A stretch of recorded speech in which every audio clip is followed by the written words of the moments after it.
Muy buenas tardes, señoras y señores. Bienvenidos al atardecer de este jueves, día 4 de septiembre de 2025. Bueno, ya sabíamos desde hacía bastante tiempo que conforme se fuera acercando la fecha de mañana viernes, se iba a tener que hablar con gran interés y con gran intensidad de la apertura del año judicial, porque es una apertura muy extraña, muy inédita y además muy problemática, muy polémica, porque, entre otras cosas, tiene que estar presente el fiscal general del Estado, que está a un cuarto de hora de sentarse en el banquillo acusado de un delito de revelación de secretos. Y además, ya políticamente se había venido caldeando mucho el ambiente, porque ya había anunciado el jefe de la oposición, Alberto Núñez Feijóo, que no pensaba acudir al acto. Por tanto, cuando ayer se hizo pública esa noticia, que es verdad que hoy hemos leído en algún medio de comunicación que él lo comunicó el 31 de julio. Es decir, que no fue una decisión de última hora improvisada que en un momento determinado quiso tomar, sino que ya estaba incluso previamente anunciada al Consejo General del Poder Judicial y también al Tribunal Supremo. Bueno, pero en todo caso, ayer se hizo público. Y en el momento en el que se hizo público, pues ya empezó la polémica y ya sabíamos que hoy le iba a caer la del pulpo. Bueno, ya ha caído moderadamente, pero tampoco crean ustedes que ha levantado gran oleada. Bueno, pues en ese ambiente, lo más llamativo de todo, desde mi modesto punto de vista, era el silencio del Consejo General del Poder Judicial. Bueno, en otros casos siempre se manifestaba y trataba de poner un poco de cordura en el discurso político. Bueno, pues tengo que decir que el Consejo General del Poder Judicial se ha pronunciado, pero no se ha pronunciado en los términos en los que podríamos esperar, sino que ha consumado una división más de la situación política que estamos viendo en España, porque no se han producido un comunicado, se han producido dos comunicados. Uno lo han suscrito los vocales llamados conservadores y otro lo han suscrito los vocales llamados progresistas.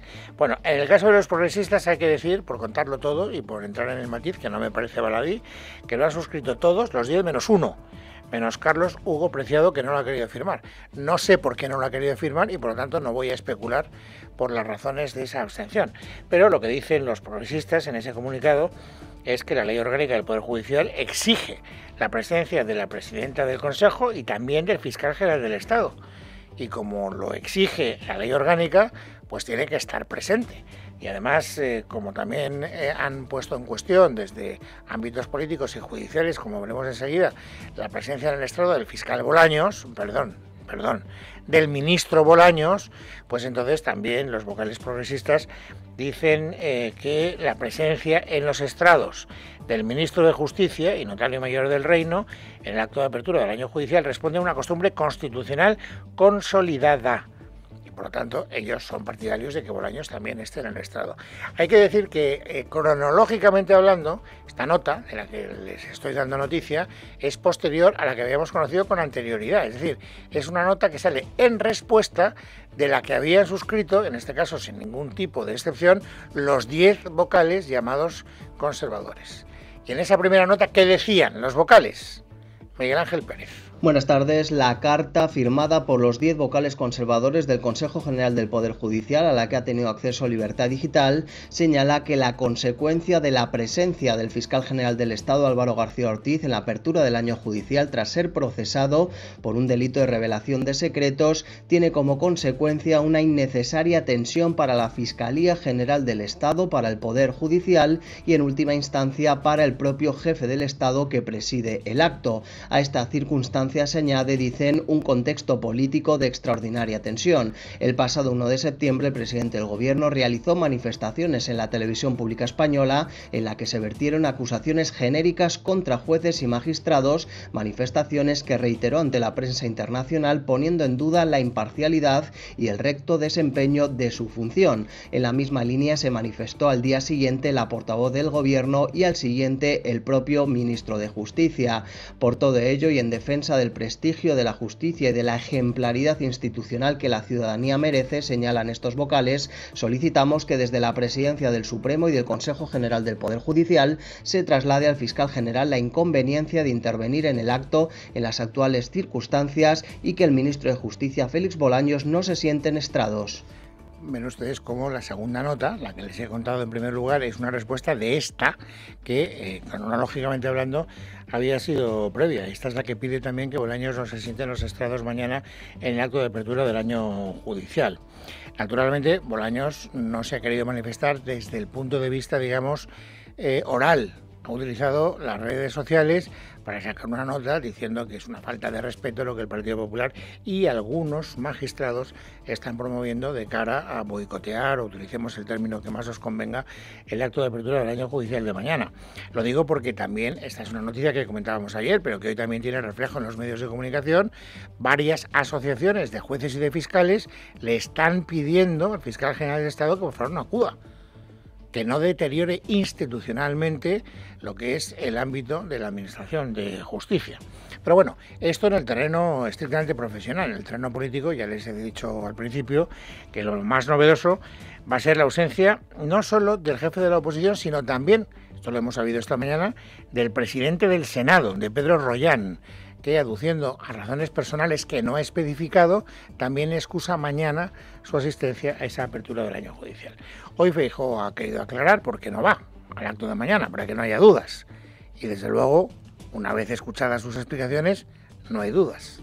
Entiendo que mi presencia no puede ni convalidar ni validar los ataques y las difamaciones del presidente del Gobierno a determinados jueces que investigan a su familia, ni que el fiscal general del Estado se dirija en el Tribunal Supremo a los magistrados que le están investigando y que tienen que decidir en los próximos días si abren o no juicio oral.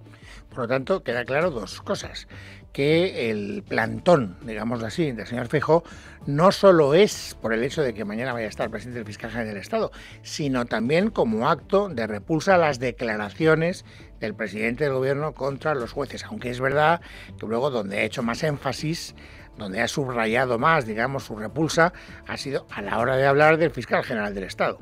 La presencia del fiscal general del Estado en el inicio del curso judicial en el que se le puede juzgar es una provocación que yo tengo que denunciar, y lo hago, insisto, desde el respeto absoluto al Poder Judicial. Bueno, ¿y qué dice el Gobierno? Poco, ¿eh? El Gobierno dice poco. Ha hecho una referencia al tuit del señor Bolaños, un tuit, no ha querido dar la cara. Que yo sepa, es decir, si no me he comido nada involuntariamente, la única miembro del Gobierno que ha hablado en los medios de comunicación, en concreto en Televisión Española, ha sido Elma Saíz, que es la ministra de Seguridad Social.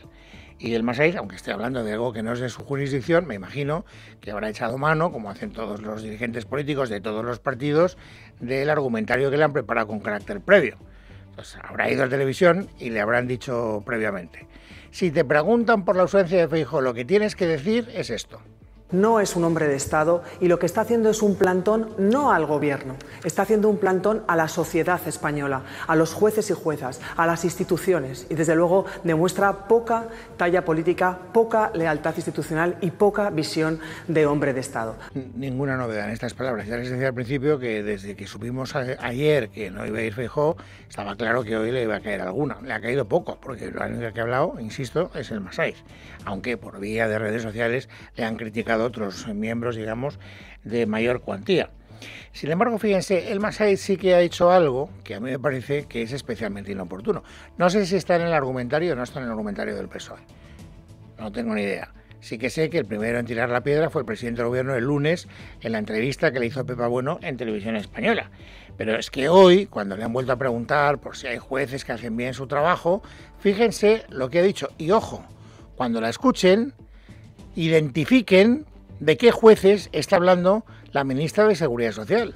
Que hay determinadas instrucciones, determinadas actuaciones que son impactantes, que son incomprensibles, que llaman poderosamente la atención. Por ejemplo, me quiero referir precisamente a quien pretenda poner al mismo nivel al que persigue el delito, al fiscal general del Estado que persigue el delito, ponerlo al mismo nivel que al que presuntamente lo comete, y además cuando hablamos de delitos fiscales son delitos que tienen una especial gravedad porque atentan contra lo más sagrado, contra el estado de bienestar. Está hablando de la instrucción que se está siguiendo en el Tribunal Supremo contra el fiscal general del Estado. Está hablando de magistrados del Tribunal Supremo. está hablando de los jueces que mañana van a estar presentes en el acto de apertura del año judicial, porque se va a celebrar en el Tribunal Supremo, donde están los jueces del Tribunal Supremo. Por eso yo creo que la que va a tener que lidiar un papelón de difícil aliño es la presidenta del Consejo General del Poder Judicial, que también es presidenta del Tribunal Supremo, la señora Perelló. Hoy he querido recordar lo que dijo hace un año, cuando la nombraron presidenta del Consejo General del Poder Judicial en su debut. Pues ya se ha prodigado poco, y tengo que decir que gracias a Dios se ha prodigado poco, porque esto de que los jueces se prodiguen mucho, a mí particularmente mucho no me gusta, se ha prodigado poco, y las pocas veces que se ha prodigado es para decir las cosas bien claras.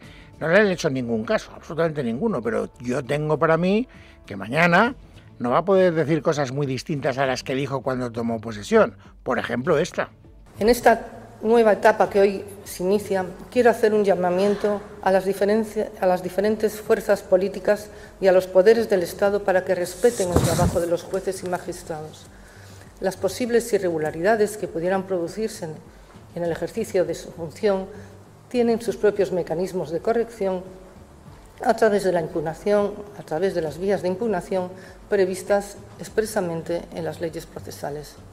Bueno, pues pincho de tortilla y caña, que mañana va a tener que repetir algo parecido.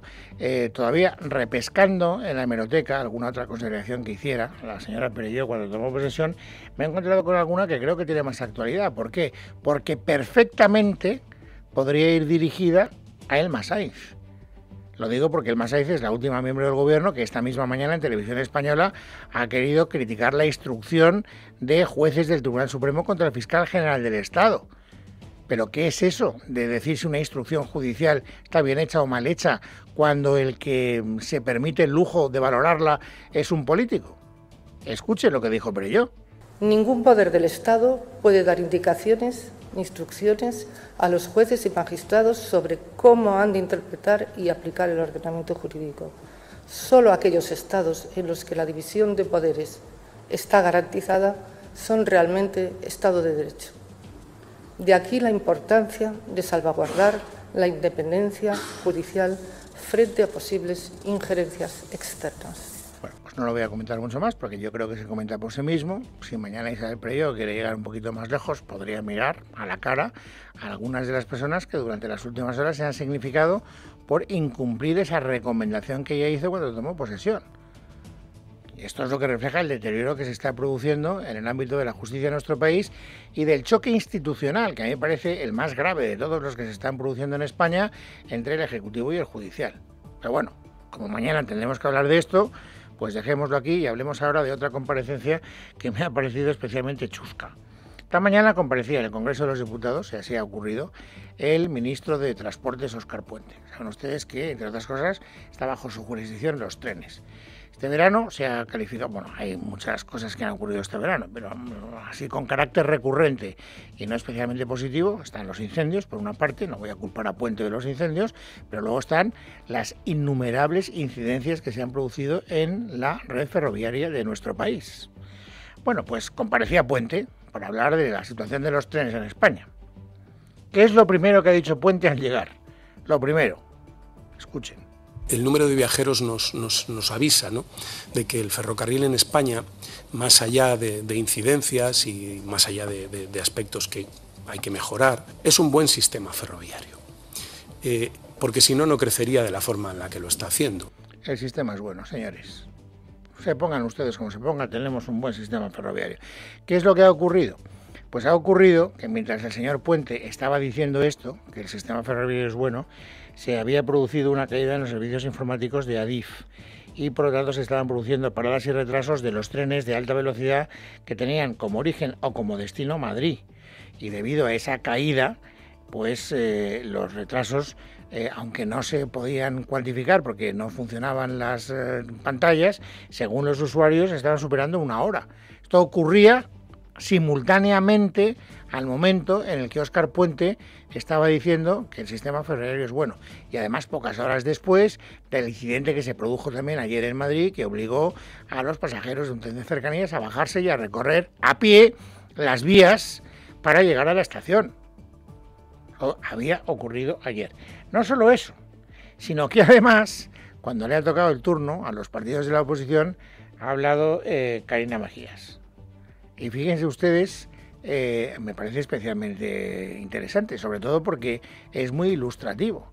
Fíjense la manera que ha tenido de dirigirse al ministro Puente. Usted ha dicho que era una comparecencia para hablar de cómo estaba nuestro sistema ferroviario. Pues mire, le voy a dar unos datos así en tiempo real. Mi compañera Patricia Rueda, aquí presente, que viene de Málaga, ha llegado con retraso como consecuencia de una avería y le ha costado su rato salir de la estación de Atocha. Mi compañero David García, que viene de Alicante, ha llegado con casi una hora de retraso y la estación de Chamartín era un caos.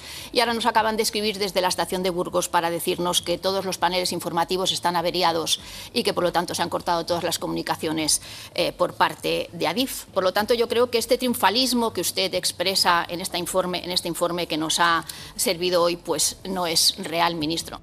La verdad es que no era... No, claro, porque nosotros, a lo mejor porque vivimos en Madrid y pecamos de localismo. Estamos muy pendientes de la caída de Adif en Madrid, pero es que por la que cuenta Carina Mejías, se habían producido todos esos incidentes en otros lugares. Lo de Madrid, insisto, es más llamativo, porque no sé por qué, la verdad es que no sé por qué, no es justo, pero sucede así. Y claro, lo que había ocurrido ayer, pues había provocado ya una tormenta política que hoy ha tenido también su resaca, porque el alcalde de Madrid no se podía quedar callado. El señor Martínez Almeida tiene que proteger a los ciudadanos de Madrid, que son los que ayer sufrieron las consecuencias de esa incidencia en la red ferroviaria en la capital de España. Y entonces, ¿qué ha dicho el señor Martínez Almeida? Que no estaba en la comparecencia de Óscar Puente, ahora volveremos a ella. Dos cosas. Lo primero, ¿de quién es la culpa? Esto no es culpa de la fachosfera. Esto es culpa de la desatención del ministro Puente por cualquier otra cuestión que no sea X. X es la red social, lo que antes llamábamos Twitter, para que no haya dudas. Y luego, naturalmente, aparte de culparle a él directamente, lo que ha querido es tener un recuerdo para esos ciudadanos madrileños, para esos conciudadanos suyos, que ayer tuvieron que bajarse del tren, coger sus maletitas y recorrer la red ferroviaria a pie. Pero vamos, jugándose el pellejo. ¿De verdad el ministro Puente no se avergüenza de la imagen de cientos de personas teniendo que andar por las vías de Atocha con el peligro que eso supone? Pero es que esto no es una imagen aislada, es que no es la primera vez que ha pasado. Es insultante que todavía tengamos que escuchar que España vive el mejor momento de su historia en el ámbito de lo que es la circulación de trenes. Cuando Puente ha comparecido en el Congreso de los Diputados ya había escuchado a Almeida. Entonces, aunque Almeida no estaba en el Congreso de los Diputados en esa comparecencia, es evidente que Óscar Puente quería responder también a estas palabras del alcalde de Madrid. Y entonces, ¿qué ha dicho? Ha dicho, óigame, pónganse ustedes como se pongan, pero que quede bien claro que lo que está ocurriendo en la red ferroviaria no es culpa de Renfe, ni de Adif, ni de nada. Son todo, digamos, problemas externos. Así los ha calificado el ministro Puente, escúchenle. En el verano de 2024, con cifras globales similares a las actuales, el 7% de los incidentes fueron ajenos a la infraestructura y al material rodante. Estamos hablando de incendios, arrollamientos, cortes de suministro eléctrico, como el que sufrimos ayer en Cercanías Madrid, robos de cable, factores meteorológicos. Este año hemos multiplicado casi por 4 la cifra, 23% de incidencias no relacionadas ni con el gestor de la infraestructura ni con los operadores del material rodante. O sea que la culpa es de otros. A mí que me registren. Conclusión de la comparecencia del señor Óscar Puente. Conclusión. ¿A qué conclusión ha llegado el señor Puente?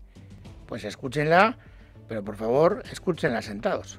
Es incuestionable el buen momento ferroviario que vive España. Los viajeros así lo atestiguan.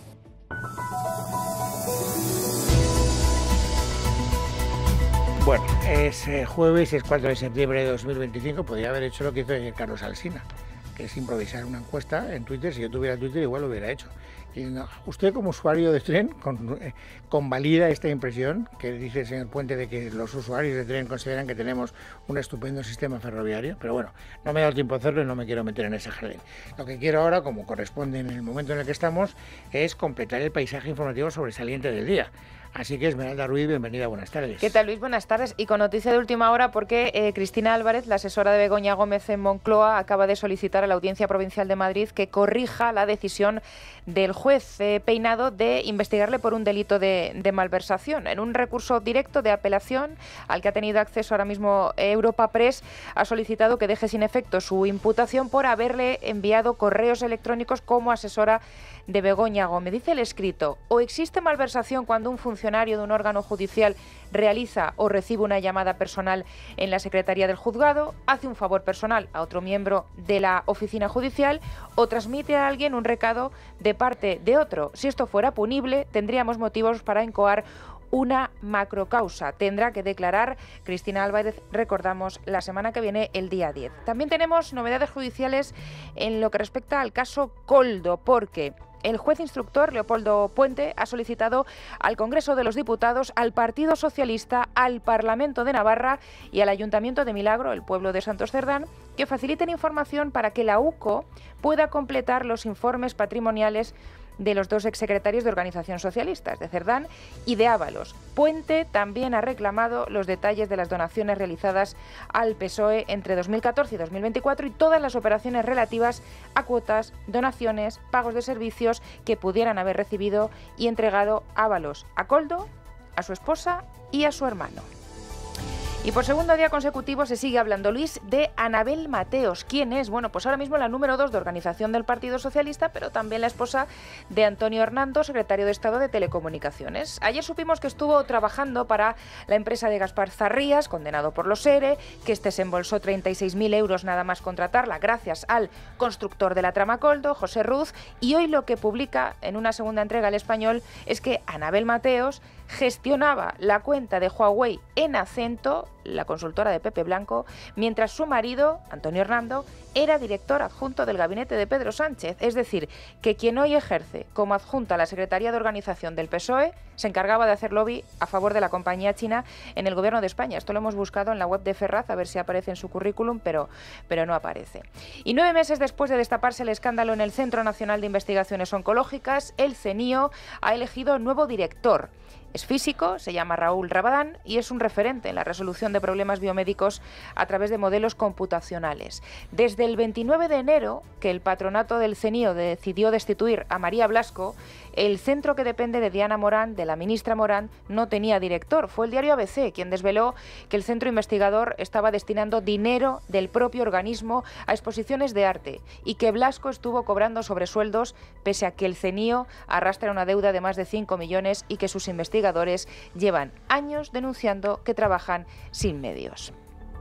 Y hasta ahora tenemos que actualizar también, Luis, la última hora del trágico accidente del funicular da Gloria en Lisboa, una de las principales atracciones turísticas del centro de la ciudad. Son 16 los fallecidos, hay 23 heridos, entre ellos 2 españoles que ya han recibido el alta. Lo que no se ha desvelado es la nacionalidad de los fallecidos. Saben nuestros oyentes que el funicular se estrelló ayer por la tarde, por razones todavía desconocidas, con decenas de personas en su interior al precipitarse por la fuerte pendiente por la que transita. Testigos presenciales le han contado hoy a la prensa portuguesa que el funicular iba fuera de control y sin frenos antes de chocar contra un edificio. A las 2 de la tarde ha comparecido el alcalde de Lisboa, que es Carlos Moedas, junto al primer ministro Montenegro, para prometer que se va a llegar hasta el final en la investigación que tendrá que determinar las causas de la tragedia.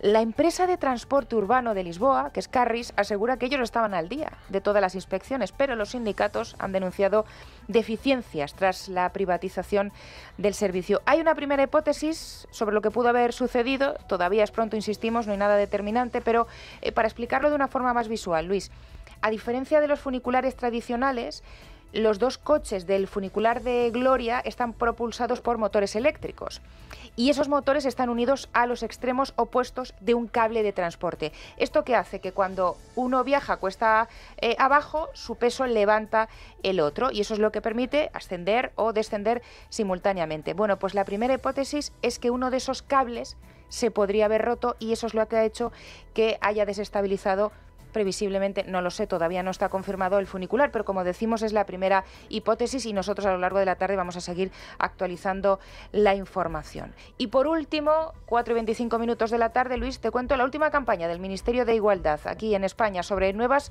masculinidades. Escucha el spot. Hablemos de huevos. ¿Tú los tienes? ¿Qué hay que hacer para tenerlos? Igual una buena manera es ir tú mismo a hacer la compra. Claro. Tener huevos te puede servir para muchas cosas. Puedes hacer una tortilla, puedes hacer... Bueno, no hace falta que respondas, Luis. Solamente te diré que en el mismo acto le han preguntado a la ministra Ana Redondo por cómo va lo de la ley de abolición de la prostitución anunciada por el Gobierno. Y ha dicho que con un poquito de retraso por culpa de los incendios. Y a la misma hora, acto feminista en Alcorcón. Escucha lo que decía la socialista Pilar Bernabé. ¿De verdad el Partido Popular no está en contra de esos hombres que paran en las carreteras para prostituir a las mujeres? Que salgan y que lo digan. Pues dice El País que esta es la forma con la que el PSOE quiere pasar páginas sobre las amantes de Ábalos y el caso Salazar. Solo se me ocurre un comentario. Manda huevos. En Casa de Herrero, con Luis Herrero. Es Radio.